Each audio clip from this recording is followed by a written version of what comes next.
If you walk out of this church today, Amina, we lose everything. Aunt Salma said it so close to Amina's ear that the bouquet in her trembling hands nearly slipped. Beneath the white veil, her face looked nothing like a bride's. It looked like someone standing at the edge of a life she never chose. "You promised me this would fix everything," Amina whispered, barely able to breathe. Aunt Salma's expression didn't soften. "Poor families don't survive on promises," she said. "They survive on sacrifice." But in the front row, Elijah Mensah sat with one hand resting inside his suit jacket, his fingers lightly touching a sealed envelope. Inside was not just a wedding gift. Inside was the truth. And before the day was over, that truth would leave the whole church speechless. Everyone thought Amina had been traded to settle a family crisis. No one knew she was only minutes away from getting back the one thing that had been stolen from her long before this wedding began: her choice. St. Matthew's Church in Karen looked beautiful that morning. Fresh flowers lined the entrance. The sunlight was soft. The choir inside was rehearsing. But outside, the air was heavy with something far uglier than nerves: whispers.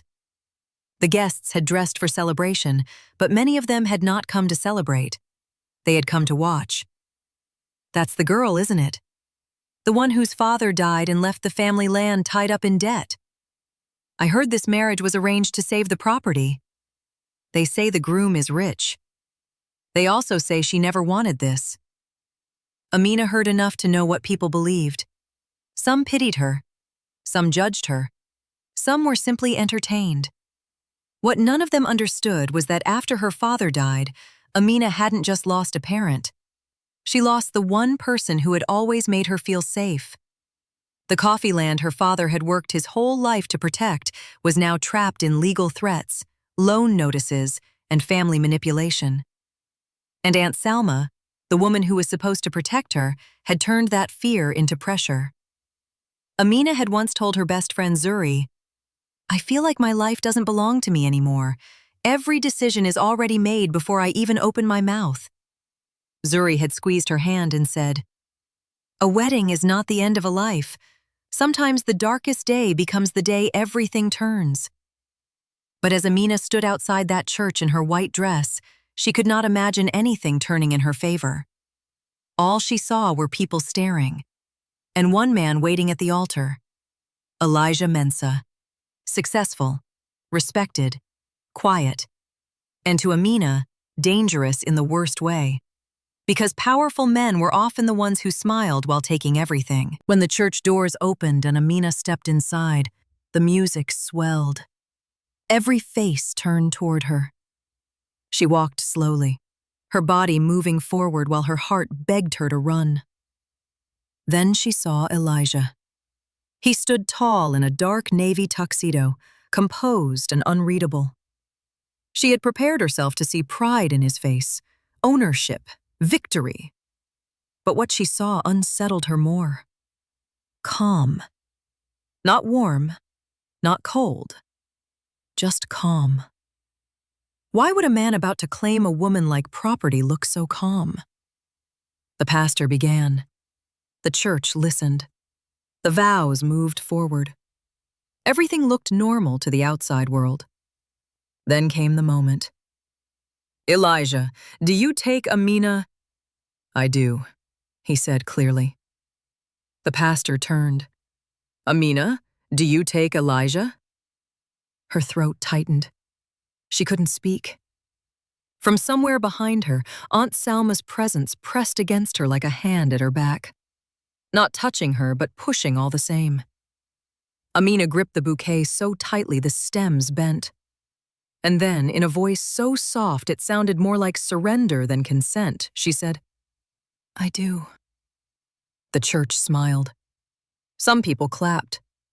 But no one noticed what had really happened. A woman had not said yes. She had simply stopped fighting. The reception should have felt like a celebration.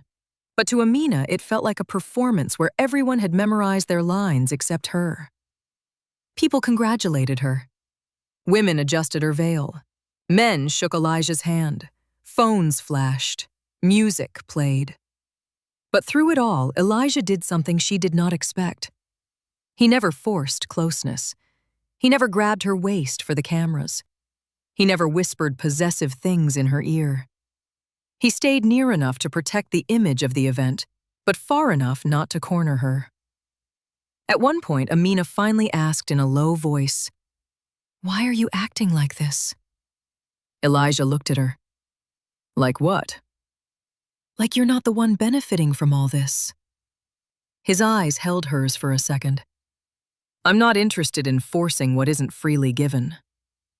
That answer followed her long after the music ended. Later that night, when they arrived at the house prepared for them, Amina braced herself for the moment she had feared most. But Elijah stopped outside the bedroom and said, "This room is yours. Set the passcode to whatever you want. I'll be in the guest room across the hall." Amina stared at him. "And if people ask questions?" "People ask questions because they like stories," he said. "I'm more interested in the truth." Then he walked away. For the first time since the engagement had been forced on her, Amina felt something unfamiliar. Confusion. Because the prison she had feared had a locked door. But somehow the key had been left in her own hand. The next morning, Elijah's younger sister Nyla came over. Nyla was sharp, observant, and not easily fooled. She watched people the way some people read contracts, carefully, quietly, and with very few mistakes. She found Amina in the kitchen and handed her tea. "You didn't want this marriage," Nyla said gently. Amina almost dropped the cup. "Who told you that?" "Your face did." Later, Nyla confronted her brother in private. "You've been lied to," she told him. Elijah's expression darkened. "What do you mean?" "I mean, that girl was not standing at that altar because she chose you. She was standing there because she was cornered." Elijah said nothing. Nyla continued. "I watched her the whole ceremony. That was not a woman getting married. That was a woman being pushed over a cliff." That night, Elijah pulled files, legal records, and old loan documents from his office cabinet. Page after page, signature after signature, transfer after transfer, he began piecing together what had really happened. And then he found it. The debt on Amina's late father's coffee land had been misrepresented. The principal had been reduced long ago. Penalties had been inflated. Transfers had been delayed. And some of those delays traced directly back to decisions Aunt Selma had made. Amina had not been given away because there was no other option. She had been pressured because someone wanted control more than justice.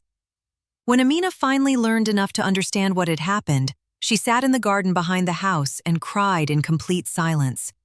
Not the loud crying of public humiliation, the quiet kind. The kind that comes when you realize you were not simply hurt by life, you were arranged, managed, moved like a piece in someone else's survival plan. Elijah stood a few feet away, giving her space. After a long silence, she asked, "If you had known from the beginning that I didn't agree to this, would you still have married me?" He answered without hesitation, "No." Amina looked at him, searching for weakness, pity, performance, anything fake. She found none. "Then what happens now?" she asked. Elijah took a slow breath. "Now," he said, "no one else gets to decide your future for you." She didn't fully understand what he meant. Not yet. But over the next few days, she noticed he was making calls, meeting lawyers, speaking to bankers, contacting a surveyor, reviewing estate records, digging into ownership disputes. Quietly, carefully, without announcing anything. Every time she asked him what he was doing, he gave the same answer. "I don't want to hand you half the truth." That line stayed with her, because half the truth was what had ruined her life in the first place. A week later, Aunt Selma proposed a Thanksgiving service at the church for the newly married couple. To everyone else, it sounded spiritual. To Amina, it sounded strategic. A public reset. A chance to make the marriage look clean. A chance to smooth over the discomfort. A chance for Aunt Selma to reclaim control of the narrative. To Amina's surprise, Elijah agreed immediately. Aunt Selma smiled, convinced that the groom was standing with her. What she did not know was that Elijah had not agreed to the event for appearances. He had agreed because truth, when spoken publicly, is much harder to bury again. The church filled up quickly that Sunday. More guests came than before. Curiosity had grown. Some had heard rumors that the marriage was unstable. Others just wanted to witness whatever came next. Amina wore a deep emerald dress instead of white.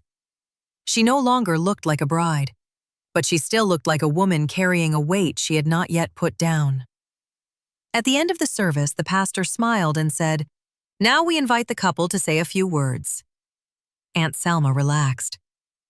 Elijah stood, and in his hand was the same envelope he had touched on the wedding day. The mood in the church changed before he even spoke. Elijah adjusted the microphone. His voice was calm, but every word landed with precision.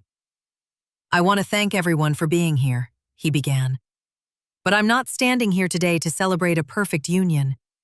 I'm standing here because a truth was hidden, and it should not remain hidden any longer." The church went still.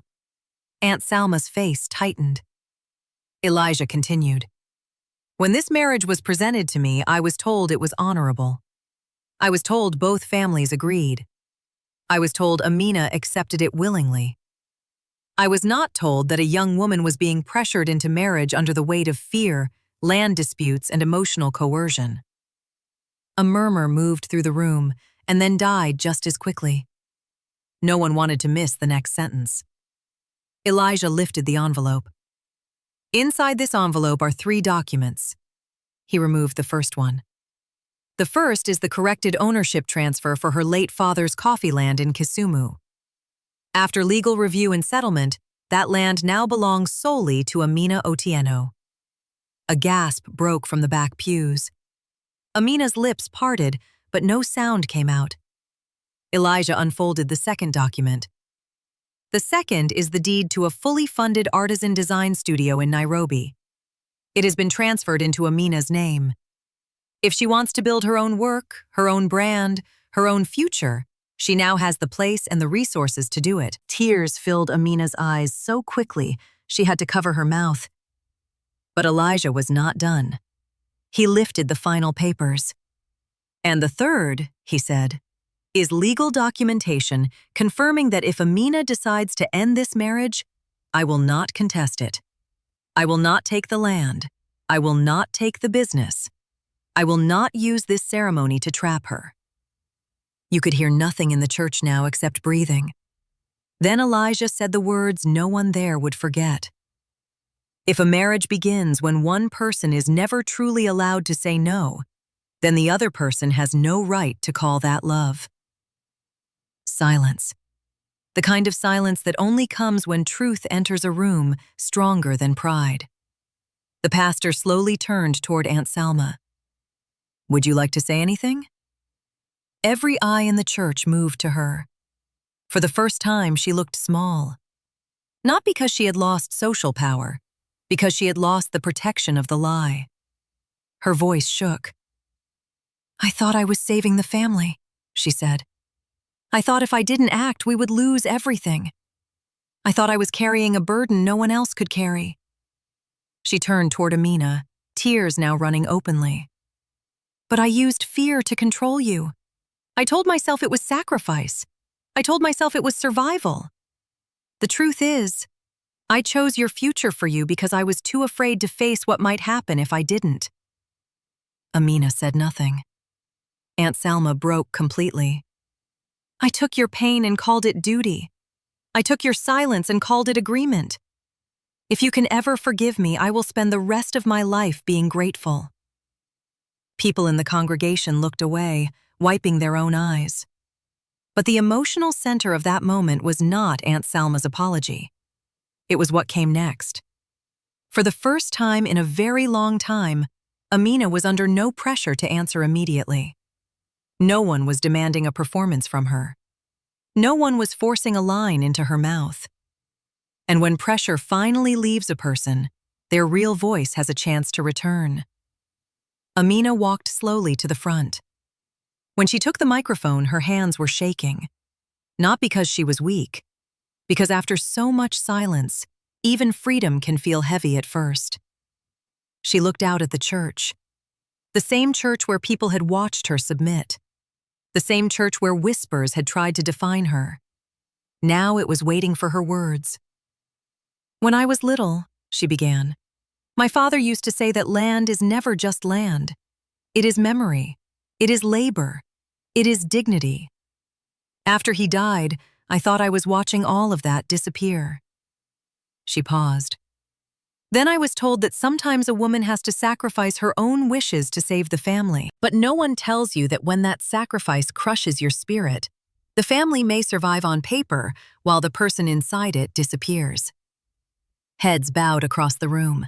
Amina turned toward Elijah.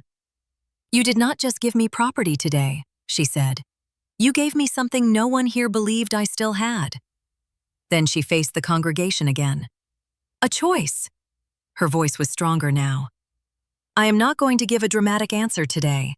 I am not going to pretend that pain disappears in one moment. I am not going to say everything is fixed.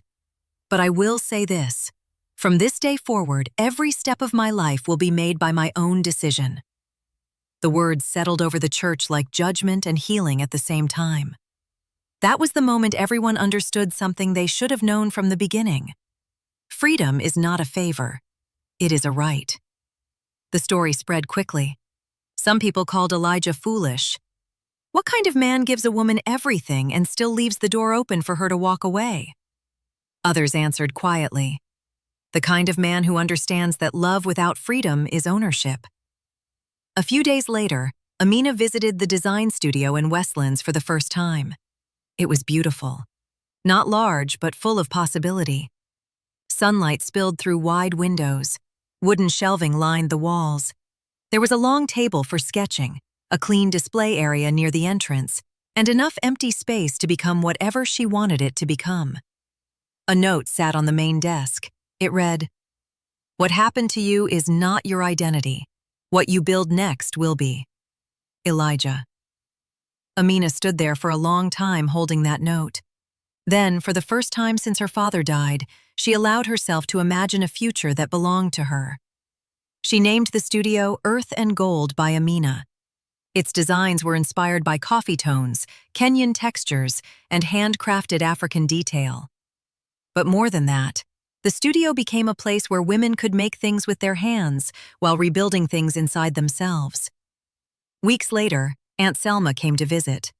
No heavy makeup, no sharp posture, no speeches, just humility. She stood at the entrance and said, "If you ever need help, and if you ever choose to let me help, I will come." Amina did not hug her, not yet, but she did not send her away. Because some relationships are not repaired by emotion first. They are repaired by truth, then patience, then time. Elijah never pressured Amina for an answer about the marriage.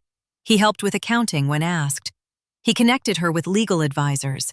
He made sure the business structure was solid. And when distance was needed, he gave it. One evening, as they locked up the studio, Amina asked the question that had been growing inside her for weeks. "Why did you do all this?" she said. "You could have protected your image.